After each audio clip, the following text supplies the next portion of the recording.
Hello students, krypton tutorial में स्वागत है। पार्ट 2 के साथ नीट के थर्मो चैप्टर के अंदर हम आगे बढ़ते हैं। ठीक है, बिना टाइम वेस्ट किए नेक्स्ट क्वेश्चन क्या है आपका 18 क्वेश्चन। तो 18 क्वेश्चन की तरफ बढ़ते हैं। ठीक है, 18 क्वेश्चन में क्या है आपका हाफ ए प्लस बी दिया हुआ है, 3b plus 2c plus D दिया हुआ है, ई प्लस ए से 2d दिया हुआ है, बनाना b plus D E plus 2c है। तो हमें क्या करना है, हमें ए नहीं चाहिए यहाँ पर। तो ए नहीं चाहिए तो सबसे पहले तो मैं जो रिएक्शन फर्स्ट है उसको 2 से मल्टीप्लाई कर देता हूँ। तो वहाँ पर मुझे क्या मिलेगा, ए से 2b, और जैसे मैंने मल्टीप्लाई करी तो यहाँ पर जो आपका 150 है वो क्या हो गया 300। फिर अगला क्या आपका 3b से 2c प्लस डी, तो वो कितना आपका -125। फिर है आपका e प्लस ए से 2d, और मुझे 2d चाहिए किधर की साइड में, राइट साइड में। तो मैं उसको अपोजिट कर देता हूँ, मतलब बदल देता हूँ। तो ये क्या हो जाएगा 2d e प्लस ए, तो ये बदलूंगा तो ये भी कितना हो जाएगा -350 हो जाएगा। ठीक है, ये सेकंड रिएक्शन, ये आपकी थर्ड रिएक्शन। अब क्या करना है मुझे, अब मुझे बनाना है आपका b प्लस डी से e प्लस 2c। तो ये कैसे बनेगा आपका, ये बनेगा आपका जब आप क्या करोगे, अब जब इधर अलग से नंबर दे देते हैं 1 2 और 3, तो ये कब बनेगा, ये तब बनेगा जब आप 1 में से क्या माइनस कर दो, 2 और 3 को माइनस कर दो। कहने का मतलब है कि 300 में से आप क्या माइनस कर दो, माइनस ऑफ 125 माइनस ऑफ -350। ठीक है, हाँ तो जब आप ऐसा कर दोगे तो उससे क्या होगा, नहीं माइनस नहीं करना है आपको, ऐड करना है, सॉरी, इन सबको ऐड कर देना है। तो जब आप ऐड कर दोगे इनको तो क्या मिलेगा आपको, जो हमको चाहिए वो मिल जाएगा, बी प्लस डी से E plus 2d, sorry add करना है इनको, माइनस नहीं करना है। तो इनको यानी कितना हो जाएगा 3 माइनस 125 माइनस 350। तो आई थिंक इसका कैलकुलेशन जब आप करते हो तो 18 का आंसर आपका आएगा बी। तो आपका बी आंसर आ जाएगा नेगेटिव में। ठीक है, तो ये 18 का आंसर हुआ। नेक्स्ट क्वेश्चन की तरफ बढ़े। For an endothermic reaction, energy of activation energy E and enthalpy of reaction is delta H both kilojoule पर मोल में, minimum value of E will be. देखिए, किसी भी अगर एंडोथर्मिक रिएक्शन की बात करते हैं तो कोई भी एंडोथर्मिक रिएक्शन बनती है इस तरीके से कि जिसमें उसके प्रोडक्ट की जो एनर्जी होती है वो रिएक्टेंट की एनर्जी से क्या होती है, ज़्यादा होती है। ठीक है, तो अगर मैं बात करूंगा तो ये जो होता है इसको बोलते हैं हम ई ए, और ये जो होता है इसको हम बोलते हैं डेल्टा एच। ठीक है, तो ये जो गैप है डेल्टा एच और ये जो ई है वो ई अपनी मिनिमम वैल्यू पर है, इसके बाद ऊपर बढ़ा सकते हो वो कोई दिक्कत नहीं है, लेकिन यहाँ मिनिमम वैल्यू पर है, जिसमें हमें पता चल रहा है कि जो ई है वो मोर देन है किससे, एच से। आ रही बात समझ में, क्योंकि आपको क्लियर दिखाई दे रहा होगा ई का जो गैप है वो एच से ज्यादा ही है, आपकी जो डेल्टा एच उससे ज्यादा ही है। तो एक्टिवेशन एनर्जी आपकी क्या हुई, आपकी जो एंथैल्पी उससे ज्यादा हुई ना। तो इसका मतलब 19 का आंसर क्या हो जाएगा आपका, see, more than delta H. Next question है आपका standard entropies x2 y2 x y3 इनकी दी गई है, नीचे रिएक्शन दी गई है जिसका डेल्टा एच आपको कितना दिया गया है, -30 किलो जूल। तो इसके अंदर आपको क्या करना है, कुछ भी नहीं, आप पहले एंट्रोपी निकालिए रिएक्शन की। तो एंट्रोपी ऑफ रिएक्शन क्या होगी आपकी, XY3, तो XY3 कितना है 50, मतलब प्रोडक्ट माइनस रिएक्टेंट करते हैं तो 1/2, ये रिएक्टेंट हो रहे हैं 1/2 ऑफ कितना है आपका 60 प्लस 1/2 ऑफ क्या है आपका 40, ये हो जाएगा। तो यहाँ पर कितना हो गया 50 माइनस ये 30 प्लस 20। तो आई थिंक एंट्रोपी तो जीरो ही आई है आपकी, कुछ गड़बड़ हुई क्या, देखते हैं कि XY3 के लिए दे रखा था 50 किलो जूल, सॉरी 50 जूल दे रखा था, 1/2 इंटू, अच्छा 3/2 है, सॉरी ये 3/2 है, y2 कितना है आपका 3/2, तो 3/2 इंटू 40, तो 2 इंटू 20 यानी कितना हो गया ये 60, 60 90, 60 और 30 90, 94 -40 हो जाएगा ये। ठीक है, डेल्टा एस आर कितना है आपका -40। अब वो बोल रहा है delta H -30 kilo joule per मोल है, तो डेल्टा जी इक्वल टू कितना होता है, delta H minus T delta S, equilibrium पर ये जीरो हो जाता है। तो डेल्टा एच इक्वल टू क्या हो गया टी डेल्टा एस, तो टी क्या हो गया यहाँ पर delta H upon delta S, delta H कितना है आपका -30 के किलो जूल, और अपॉन नीचे क्या है 40, तो 3/4 कितना होता है 75, तो 75 यानी कि इसका आंसर कितना होगा आपका, ये आंसर हो जाएगा 20 का। ठीक है, चलिए नेक्स्ट क्वेश्चन की तरफ बढ़ते हैं। Match the following list 1 and list 2, KP greater than Q. तो केपी ग्रेटर देन क्यू जब होता है तो रिएक्शन किधर की तरफ जाती है आपकी, आगे की तरफ जाती है, या आप लोगों को पता ही होगा कि जब भी रिएक्शन, मतलब कहने का मतलब क्या हुआ, केपी ग्रेटर देन क्यू होता है तो रिएक्शन आगे की तरफ जाती है, केपी लेस देन क्यू होता है तो रिएक्शन पीछे की तरफ जाती है, और केपी इक्वल टू क्यू होता है तो इक्विलिब्रियम होता है। तो फिलहाल तो केपी ग्रेटर देन क्यू दिया है, इसका मतलब प्रोसेस कैसा है, स्पॉन्टेनियस। एंडोथर्मिक एंडोथर्मिक का तो यहाँ से कुछ पता चलेगा नहीं, तो इसका आंसर 4 ही हो जाएगा, तो ए का 4 यानी कि ये तो आंसर तो वैसे पता चल ही गया क्योंकि सारे अलग ही दिए हुए थे, एक है तो एक का क्या हो गया 4 हो गया। फिर delta G naught less than R T L N Q, तो ये वाला प्रोसेस कैसा हो जाएगा आपका, डेल्टा जी नॉट जब R T L N Q से कम है। वैसे तो delta G naught equal to क्या होता है, मतलब ये होता है डेल्टा जी इक्वल टू होता है आपका delta G naught plus 2.303 R T L N Q.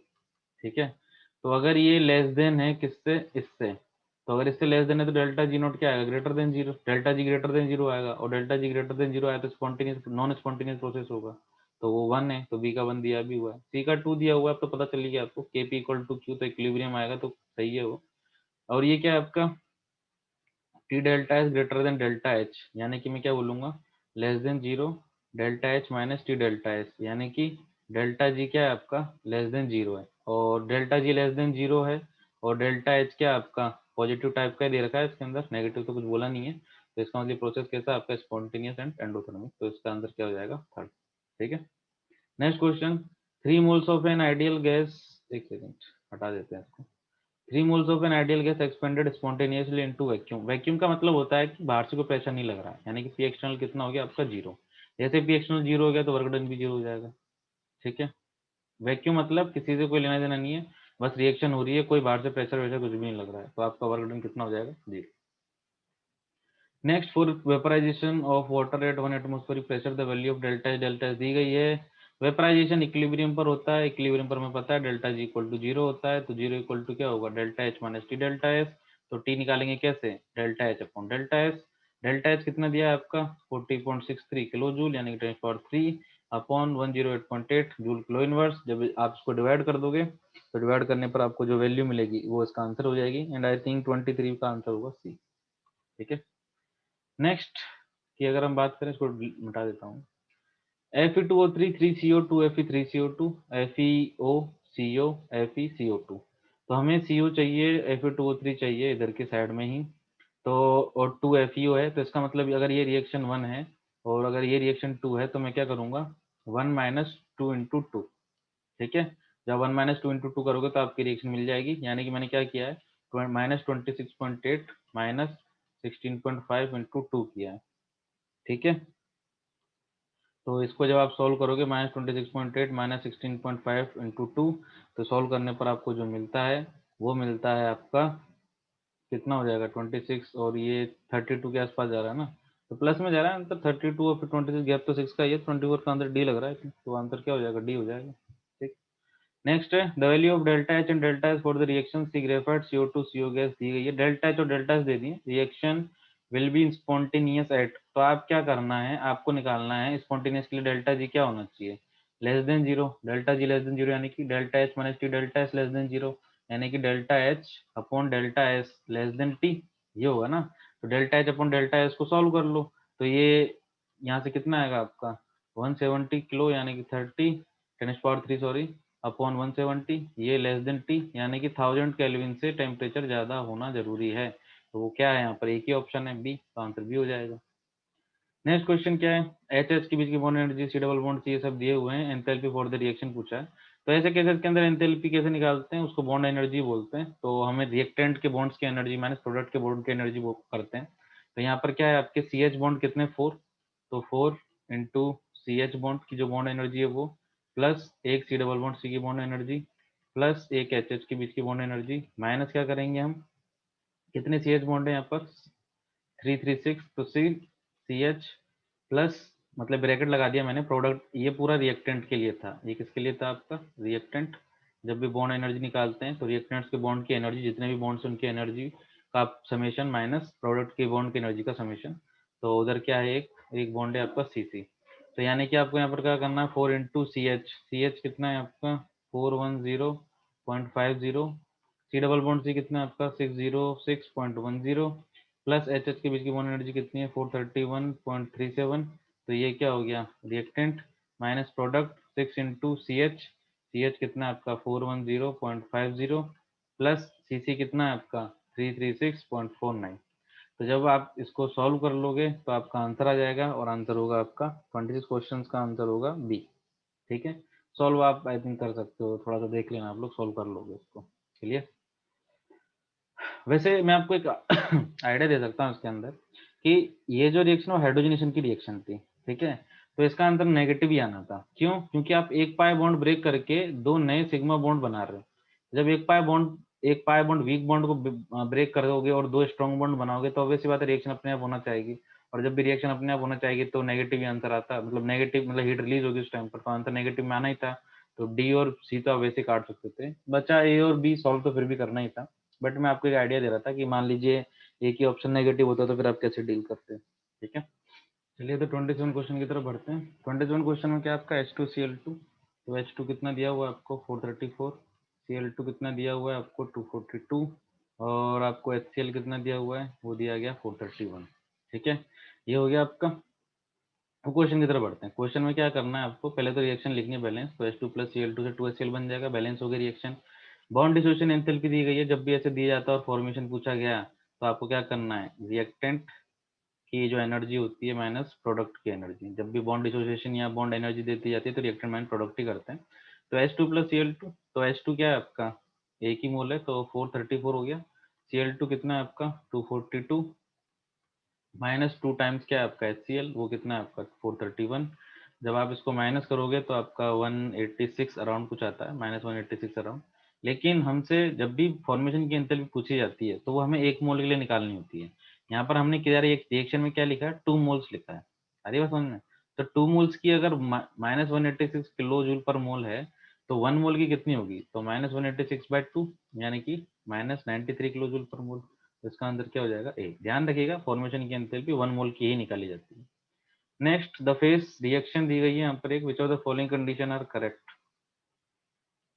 PCl5 gas PCl3 plus Cl2, तो इसमें क्या हो रहा है, ये ब्रेक हो रहा है, PCl5 इनमें ब्रेक हो रहा है तो ऑब्वियसली बात है आपको हीट देनी पड़ी होगी, डेल्टा इज ग्रेटर देन 0।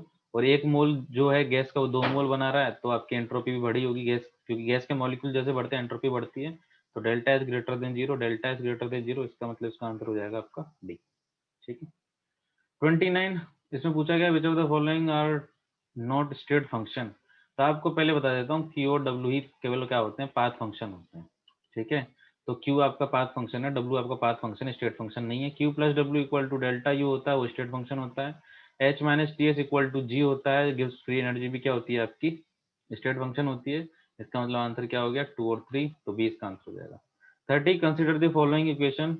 तो उसमें आपसे पूछा गया है कि enthalpy of formation of H2 liquid. देखो enthalpy of formation of H2 liquid इस तरीके के क्वेश्चन में अगर पूछा जा रहा है तो एंथैल्पी ऑफ फॉर्मेशन की डेफिनेशन होती है कि कोई भी कंपाउंड आप बना रहे हो वो उसकी प्योर फॉर्म में बनना चाहिए। H2 लिक्विड है तो उसकी प्योर फॉर्म में बनना चाहिए, बनना भी नेचुरल सोर्सों से चाहिए। तो आपको देखो क्लियर जैसे मुझे दिख रहा है तो इसका आंसर क्या सेकंड है, ठीक है, यानी कि -H2, इसका आंसर है डी। क्यों? क्योंकि H2 कैसा होता है, गैस होता है, और O2 क्या होता है, वो भी गैस होता है। नेचर के अंदर भी H2 गैस है, O2 गैस और H2 लिक्विड बन रहा है। तो ऐसा ये इसकी मेन रिएक्शन है, मतलब जनरल रिएक्शन जो नेचुरल रिएक्शन है, इसलिए आंसर भी क्या हो जाएगा, यही हो जाएगा। तो जब भी एंथैल्पी फॉर्मेशन पूछा जा रहा है इसका मतलब है कि आपको नेचर का बताना है, नेचर में किस तरीके से वो बनता है ये बताना होता है, ठीक है, इसलिए इसका आंसर डी हो जाएगा। नेक्स्ट है given that bond energy of HCl दी गई है, respectively HF of HCl is -90 kilo joule per mole और bond enthalpy of HCl is. अच्छा, तो इसके अंदर क्या दे दिया आपने, उसने डेल्टा HF दे दिया आपको और बॉन्ड एंथैल्पी ऑफ HCl पूछ रहा है। तो H2 प्लस Cl2 क्या बनाएगा आपका 2HCl बनाएगा।